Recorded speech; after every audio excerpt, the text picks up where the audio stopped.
Hello and welcome to the first official episode of Coffee Nick's Movie Picks, a freshly brewed coffee and movie review podcast for you. I am the titular Nick, and I'll be your host and coffee/movie reviewer today, and every day you listen to this podcast. Today we will be discussing Argylle, directed by Matthew Vaughn, and I'll be sharing my thoughts on an espresso cream soda. Please take a seat, stay a while, and let's talk the real Agent Argylle over some coffee. Yeah. But first, please make sure to follow at Coffee Nick's Movie Picks on Instagram, X, and TikTok. There you can find show updates like new releases, movie and coffee discussions, and much, much more. Again, that's at Coffee Nick's Movie Picks. No spaces, no nothing in that username. Once again, I would like to extend a very warm welcome to everyone tuning in. Thank you so much for listening, and thank you for trusting my reviews. I'm very excited to be starting this podcast, and I hope you all are excited too. In case you missed it, I released a small introductory episode alongside this one, so if you'd like to get to know me or this show a little bit more, I'd recommend starting there. Without any further delay, let's dive right into this episode's coffee pick. Now brewing, we have an espresso cream soda, which I originally tried from a coffee house called Serendipity in Stanton, Virginia. Looking at Serendipity, I cannot encourage going there because it looks like they have closed their doors, unfortunately. So if you would like to try the espresso cream soda, then you will have to make it at home. But I recommend visiting Stanton anyways. There are a lot of very nice and delicious coffee shops nearby. Serendipity was lovely. I very much enjoyed it, but it looks like we have to make other plans right now. So the espresso cream soda was very much like a sparkling Americano. So an Americano, if you are not aware, is an espresso with water. So just imagine espresso with sparkling water instead. At Serendipity, though, they actually recommended that instead of sparkling water, I use Coca-Cola. And some of you might be turned away by that, but I thought it was delicious. The Coca-Cola espresso cream soda receives the Nick's pick right away. The idea to combine a sparkling drink with rich, creamy espresso is really brilliant, and I applaud that idea. Making it with sparkling water makes it very light and refreshing, but with Coca-Cola, it made it very rich and like an indulgent little treat. I tried making this one a few times at work and at home, and it's very important to watch the proportions of water that you're using. I think it's always best to go lighter, especially if you do decide to use Coca-Cola. That, is a very sweet, rich flavor, so go a little bit lighter on it. And I think it's very important that this drink gets some vanilla syrup in it. I think if you're just combining espresso and soda or espresso and sparkling water, it doesn't really work. You kind of need that vanilla syrup to connect the two flavors. Otherwise, it's very much just sparkling water and espresso, and it's not very delicious. For the espresso you're using for this drink, I'd recommend using a more traditional blend. Of course, with vanilla syrup, cream, and your choice of sparkling water or Coca-Cola. This is very easy to make, very delicious, and very unique. Make this one to impress your friends, or if you're a barista, use it to impress your customers. But for God's sake, and listen to this, listen. Do not use grapefruit sparkling water. Do not use mixed berry. Maybe use lemon. That might be all right. Do not use passion fruit, dragon fruit, or really any flavored sparkling water.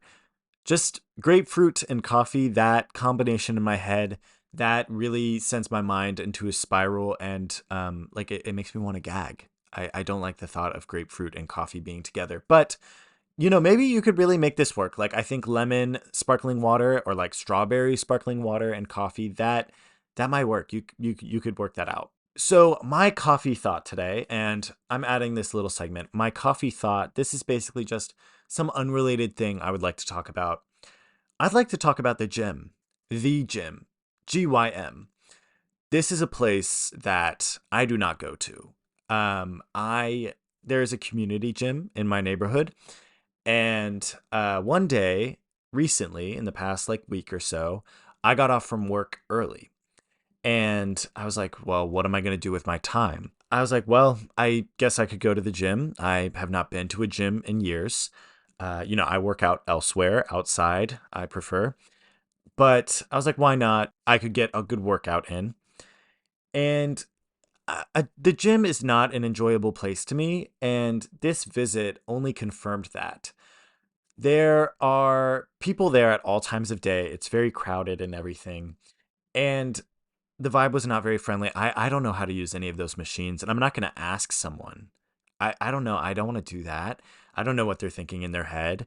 So I just went on the treadmill for quite a bit, and I used some of like the more straightforward machines, but free weights I tried, but I was so confused. I put those down. But let's talk about gym etiquette. And I really only have one main point to make here, but this man, he looked like he came to the gym quite frequently, and I respect that.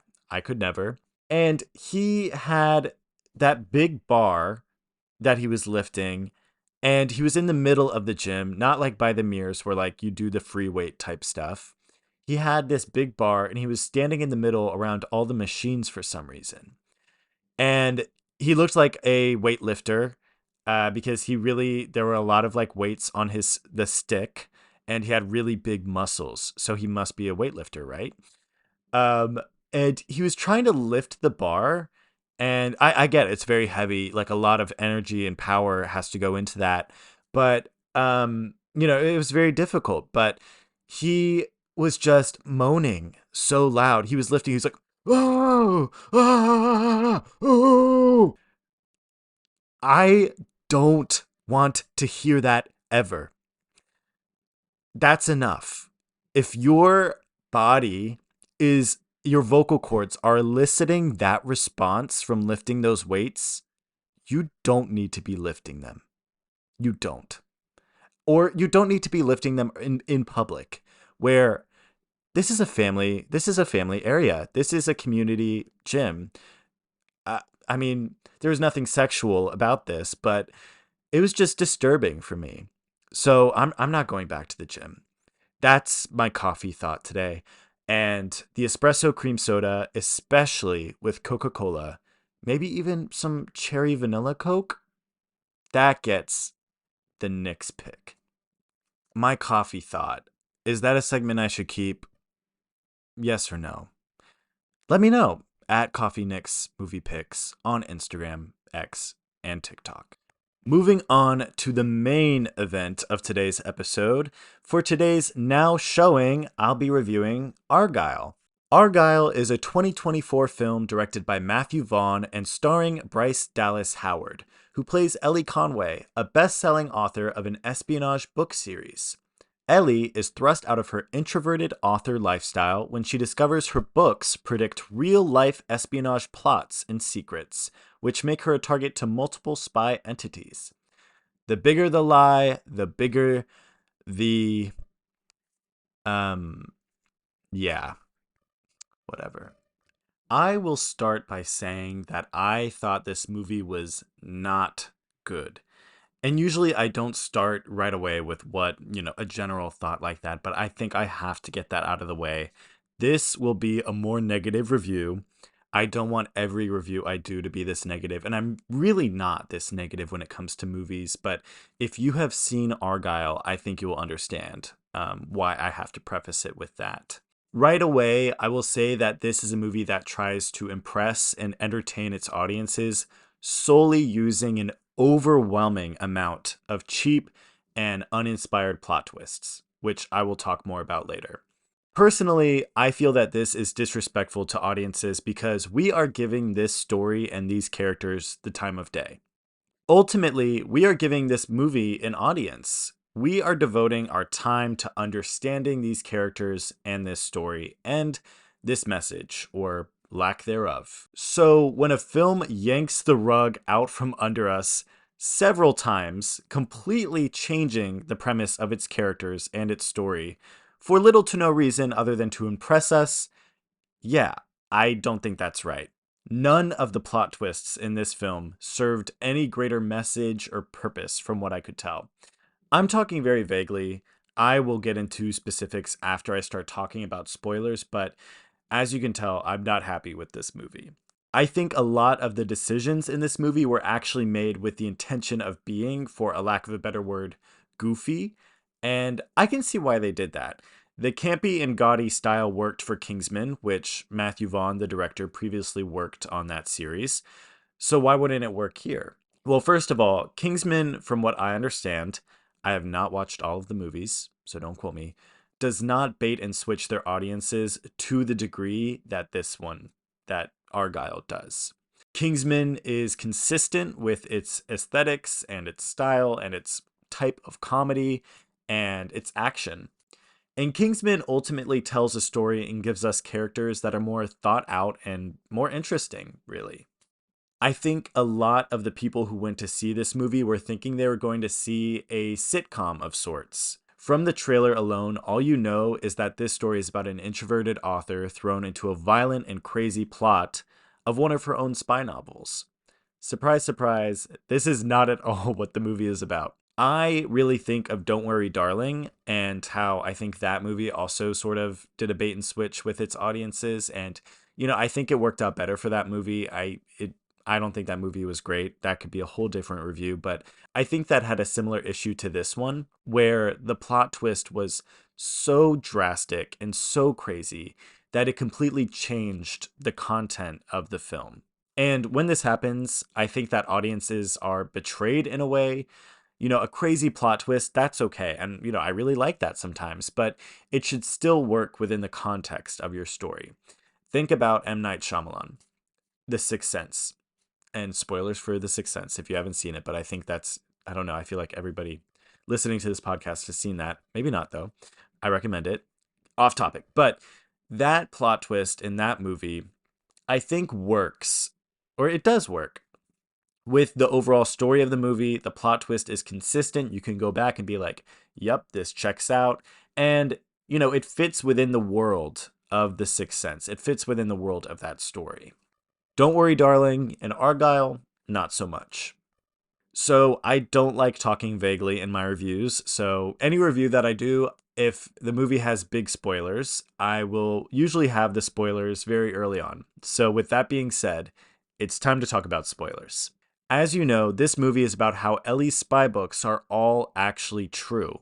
She's basically predicting the future with her books, and she doesn't know why. Which, that means all of the characters from her books are even represented by real life people. So that leaves the question, who represents the main character of her stories, or as the trailers infamously say, who is the real Agent Argylle? This reveal was heavily teased in the trailer, even with some theories popping up online that the real Agent Argylle would be played by Taylor Swift. And I wish the real Agent Argylle was played by Taylor Swift. I think that would immediately mean that the movie would be more interesting. But that is a testament to the overall vibe that this movie was giving from its trailers. And I would agree. I think from the way the trailers looked, I would believe that Taylor Swift would play the real Agent Argylle. But like I said, the trailer I think was very misleading.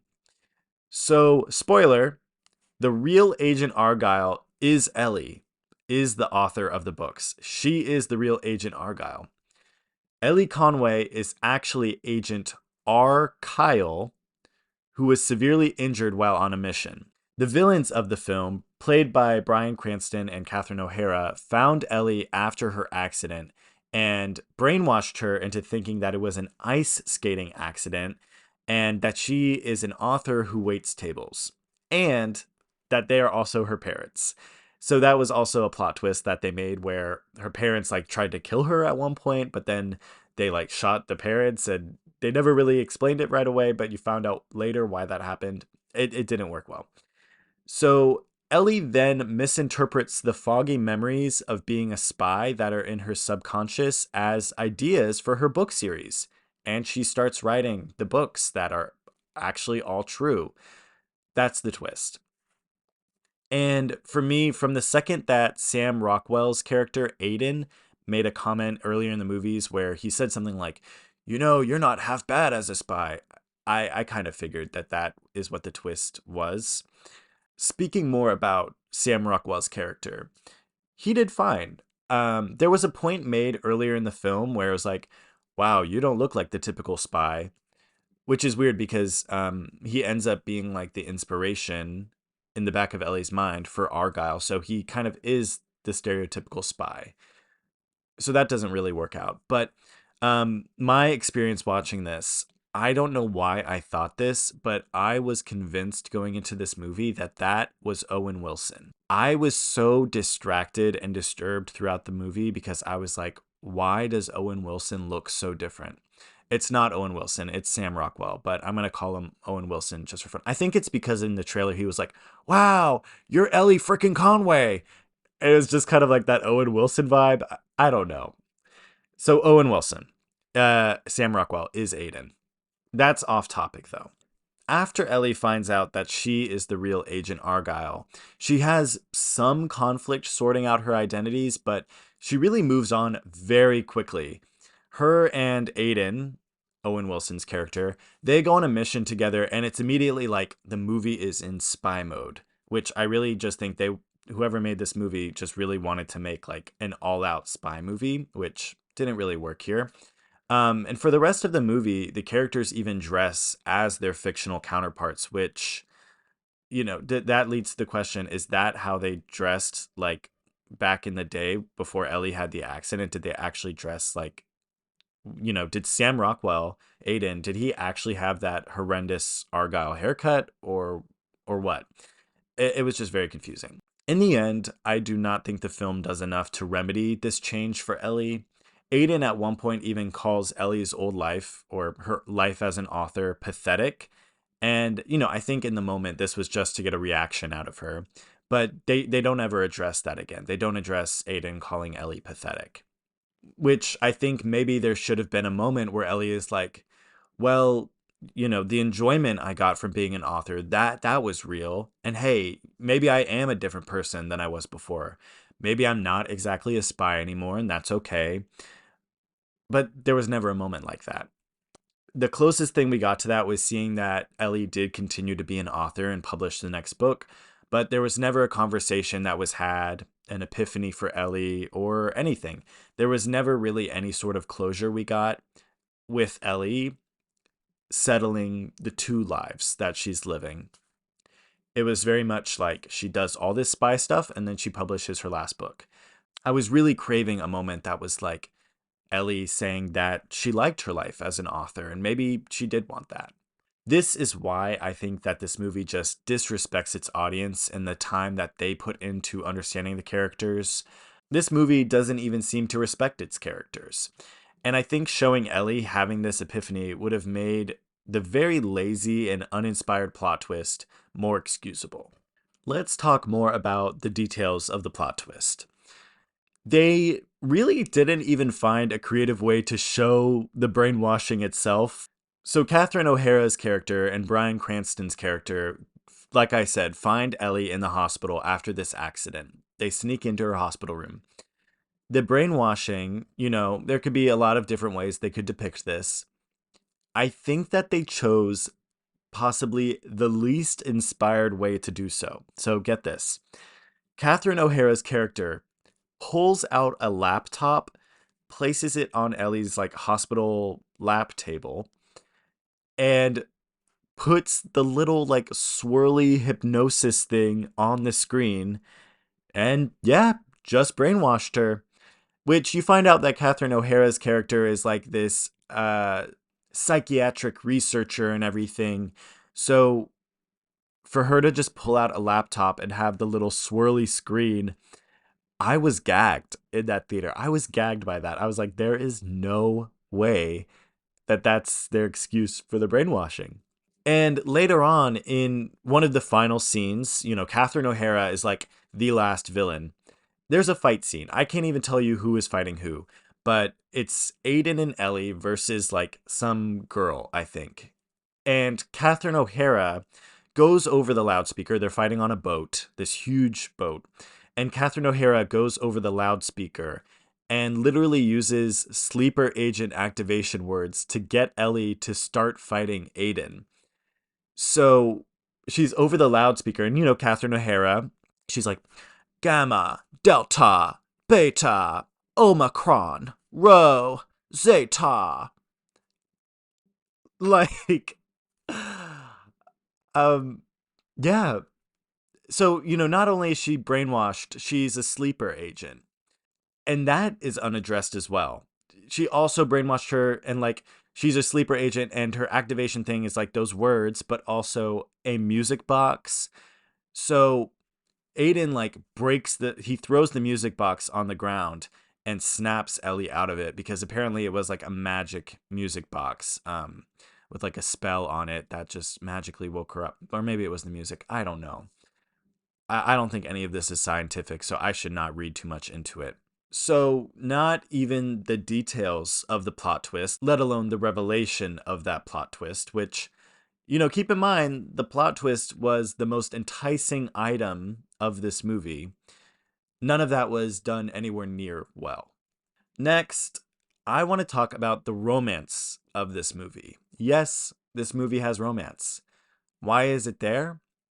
I don't know. Maybe because there's a female lead and people can't help but throwing a female lead into a romance. If this movie was male led, maybe there wouldn't be a romance, but that's beyond me, I guess. Ellie, from the start of the movie, is depicted as someone who prioritizes her work over her desire to find a relationship.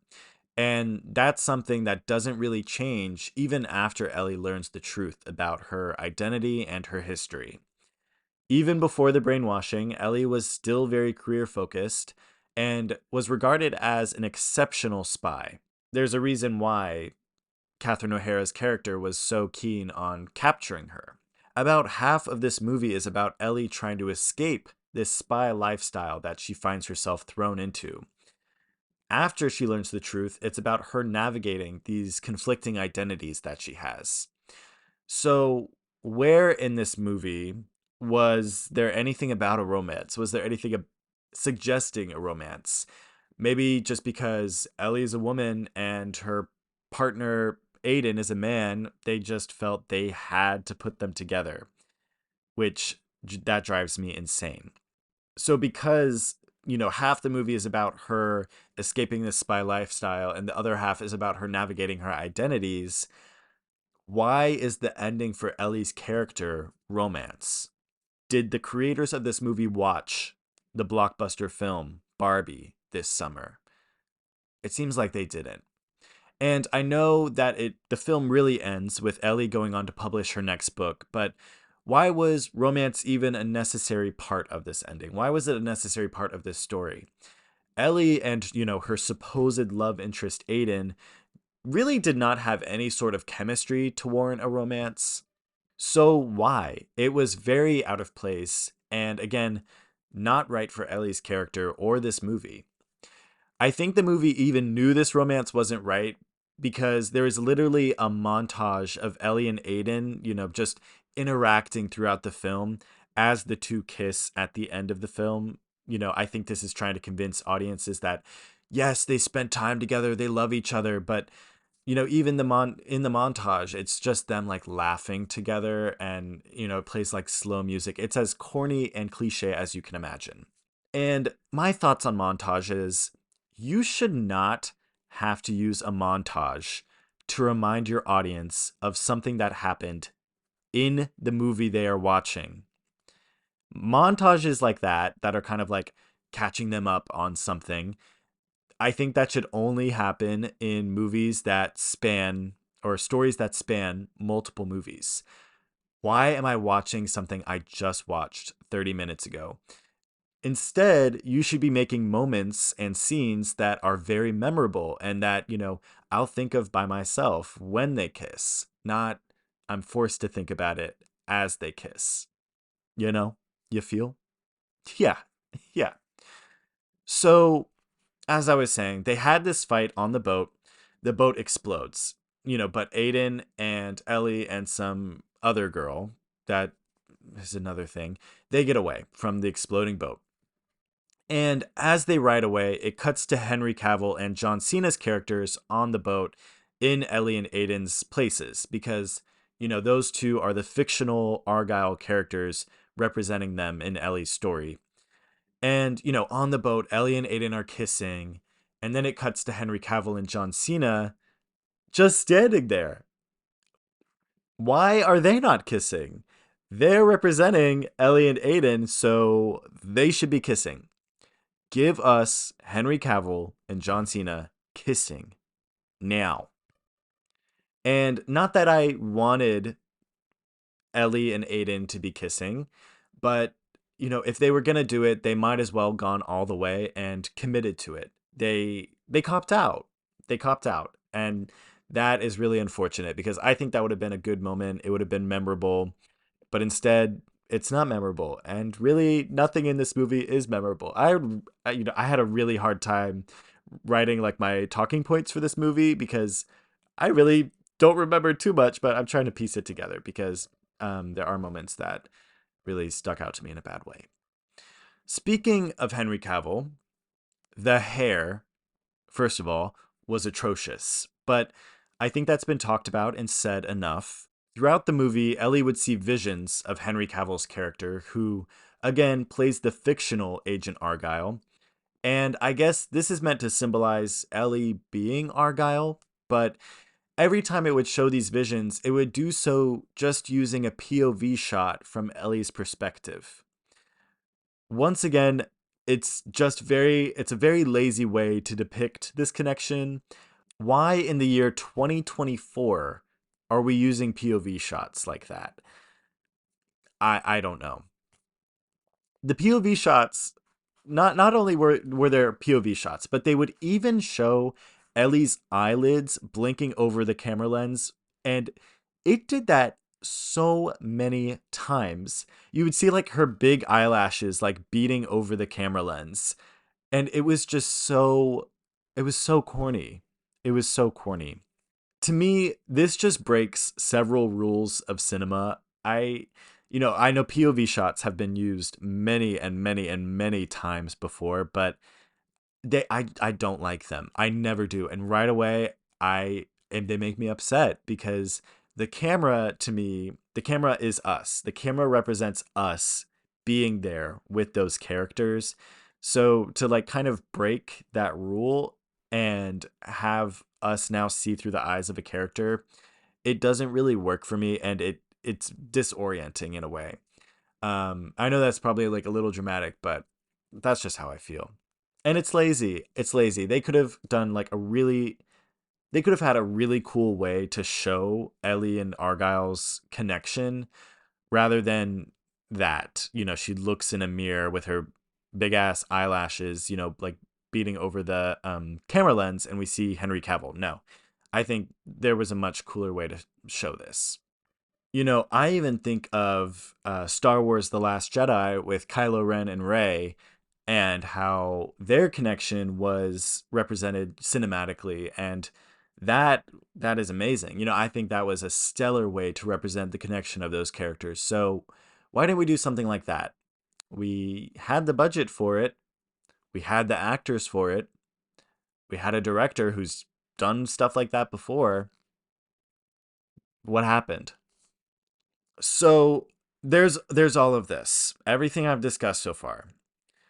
Other than all of this, I think that when the film wanted to be funny or eccentric, it was just weird and uncomfortable. There was a scene where Ellie and Aiden fight their way through a mob by dancing. There's a scene where Ellie ice skates on pools of oil to knife enemies because they don't want to shoot their guns because it would blow up the oil. And because apparently when Ellie was brainwashed into thinking that she was a skater, that was something that was conveniently true about her past life. So she was like, go ahead, stick some knives in your combat boots and skate on that pool of oil. That's how that works. That's how we do things. That makes sense.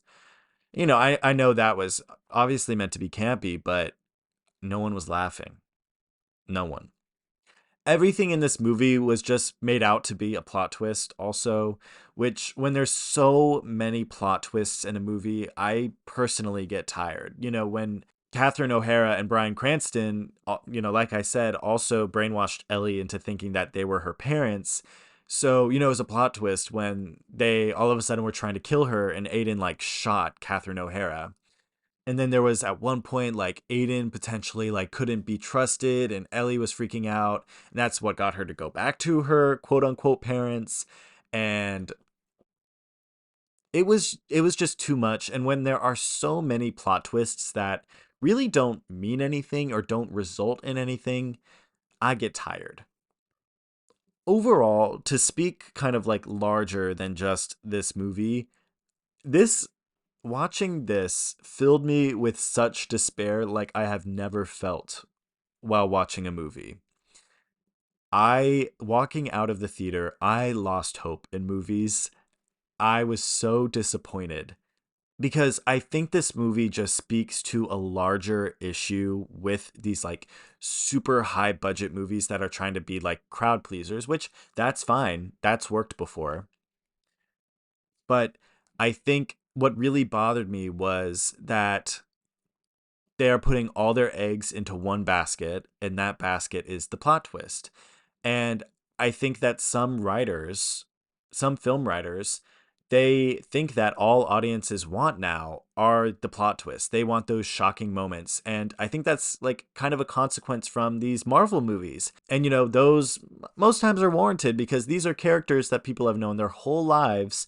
And, they've been in movies spanning all these years. Some movies want to capitalize on this shock value, and it's just stupid, and there's no depth to these shocking moments, or at least in this movie there aren't.